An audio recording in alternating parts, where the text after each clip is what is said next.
Okay, this is the final step in the dough preparation. It has sat for 2 hours, and you can see it's gotten a little condensation inside because it's created some heat in there, nice and warm and for the yeast to grow.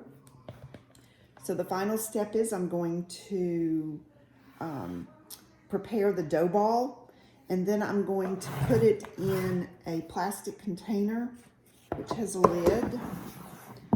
And then I'm going to put it in the refrigerator. And the reason I use this plastic container is because it gives it lots of room to expand, and it's easy.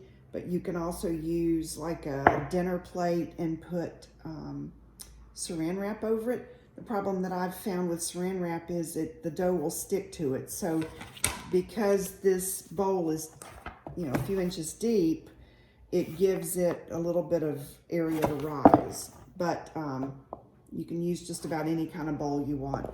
So I'm going to sprinkle some flour on my board. You don't need a lot.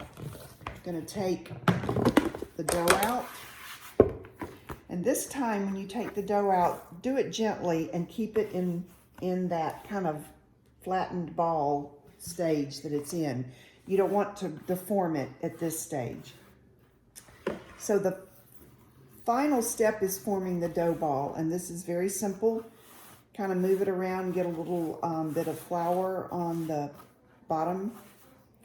Then I'm just going to take this, and see I'm grabbing a little pinch here, and pulling it to the center. So I'm grabbing a little pinch and pulling it to the center until it forms a ball.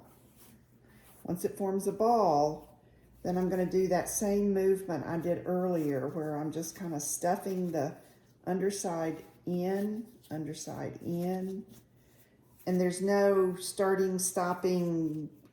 How do you know when you're done?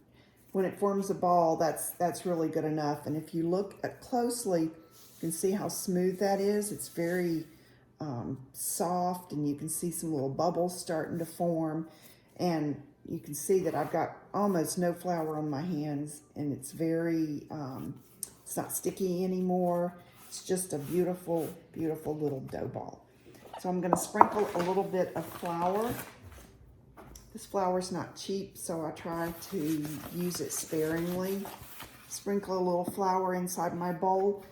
The directions say to do this, but to be honest, I don't know that it does all that much, but I wouldn't skip this step. But it's not like it's going to let the dough just pop out of here without pulling on it a little bit. So I'm going to put my dough in my bowl. Put the lid on. I'm going to pop it in the refrigerator till about 2 hours before I'm ready to cook the dough. Then we'll bring it out of the refrigerator, let it come to room temperature, and then pull it out and make pizza.